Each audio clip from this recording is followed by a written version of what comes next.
ආයිබෝවන් පුංචි යාළුවනේ, අද ඔගලන්ට විශේෂ දවසක්.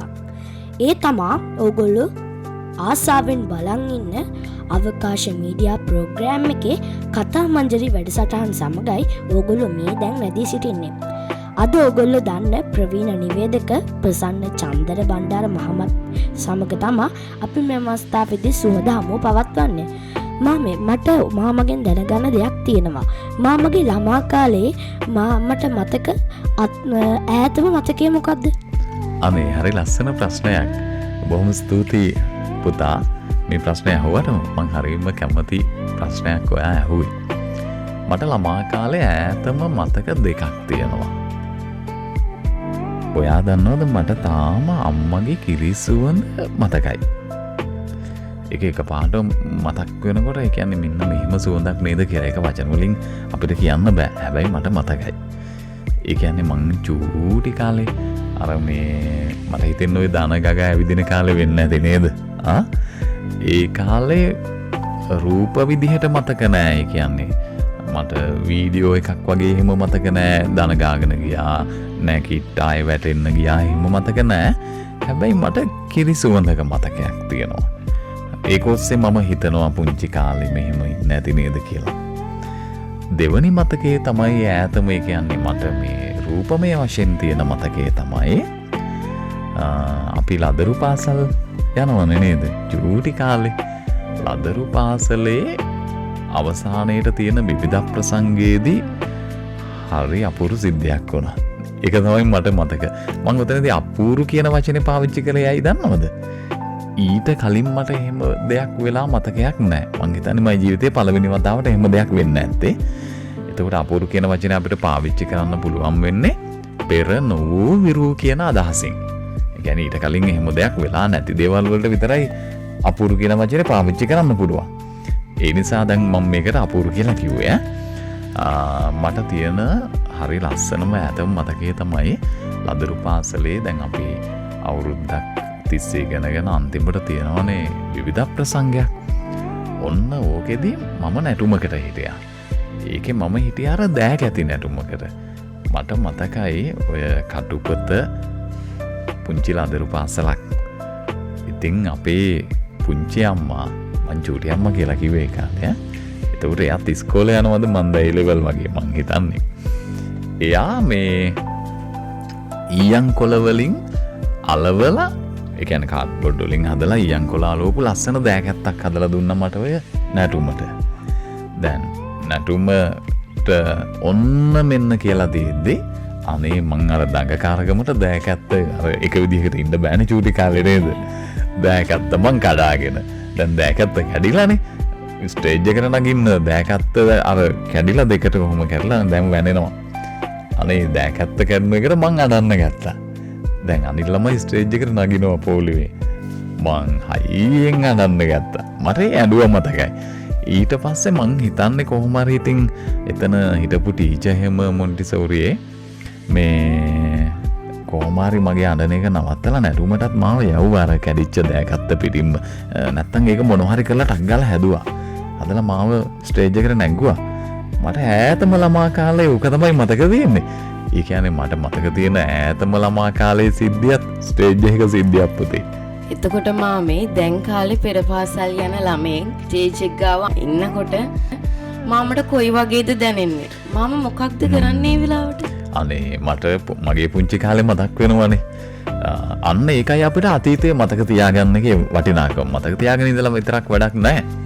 අපි ඊට පස්සේ ඒවා මේ ලෝකෙට ප්‍රයෝජනක් වෙන විදිහට පාවිච්චි කරන්න ඕනේ.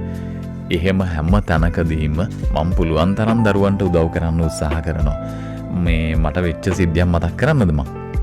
මේ සිද්ධිය උනේ 2019 අවුරුද්දේ. හරි? 2019 අවුරුද්දේ පොළොන්නරුවේ හතමුණ කියලා ගම්මානයක ලස්සන ඉස්කෝලේක උත්සවයක් තිබුණා. මේ උත්සවයට ආවේ දා ප්‍රධාන ආරාධිත අමුත්ත විදියට ඒ වකට ජනාධිපතිවරයා. ඉතින් ගුවන්විදුලි සංස්ථාවෙන් මාව යවුවා ඒ උත්සවයේ නිවේදන කටයුතු වලට. දැන් මම උදේ 6ට විතර යනකොට පුංචි දරුවෝ ටිකක් අර ස්ටේජ් එකේ පෙර පුහුණු වීම වල යෙදෙනවා. ඒගොල්ලෝ පුරුදු වෙනවා. මං ඒත් කල්පනා කරා 6 වෙනකොට ළමයි ඇවිල්ලා පුරුදු වෙනවද කියලා. 9ට තමයි උත්සවය තියෙන්නේ. ඊට පස්සේ ඒ ටීචර් කිව්වා අනේ මහත්තයා දවස් ගානක් මේගොල්ලෝ හරි උනන්දුවෙන් පුරුදු වෙනවා. ඊයේත් පුරුදු වුණා. දැන් අදත් උදේම ඇවිල්ලා පුරුදු වෙනවා. මෙයාලා හරි ආසාවෙන් ඉන්නේ මේ වැඩේට කියලා. ඉතින් එක පුතෙක් ගීතයක් ගායනා කරන්න පුරුදු වෙවි හිටියා. තව දුවෙක් කතාවක් පවත්වන්න පුරුදු වුණා. තව පුතාලා වගේකුයි දුවලා වගේකුයි පිළිගැනීමේ නර්තනයට පුරුදු වෙනවා. ඉතින් මම ඕකත් බලාගෙන හිටියා. එයාලා හරිම ආසාවෙන් තමයි මේ පුරුදු වුණේ. දැන් උත්සවයේ 9ට පටන් ගන්න විනාඩි 10ක් විතර තියෙද්දි ඔන්න පණිවිඩයක් ආවා ජනාධිපති ආරක්ෂකාංශයෙන්. මේ උත්සවයේ තියෙන ඒවා කීපයක් අඩු කරන්න වෙනවා. ටිකක් උත්සවයේ දිග වැඩි. එදා උත්සව තව ගොඩාක් තියෙනවා. ජනාධිපතිතුමා සහභාගී වෙන ඒවා ඒ කාලේ හිටපු එක්කෙනා.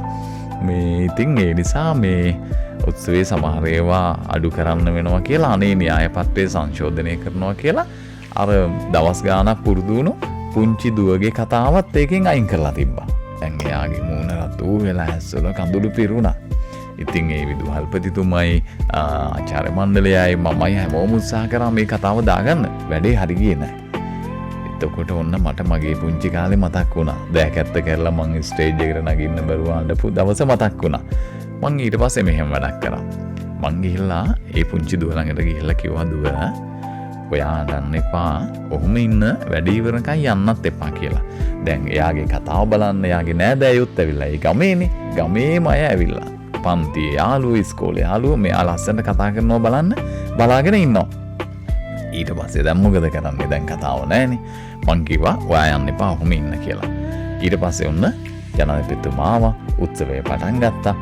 ඉතින් උත්සවයේ අනිත් දේවල් දැන් සිද්ධ වෙනවා.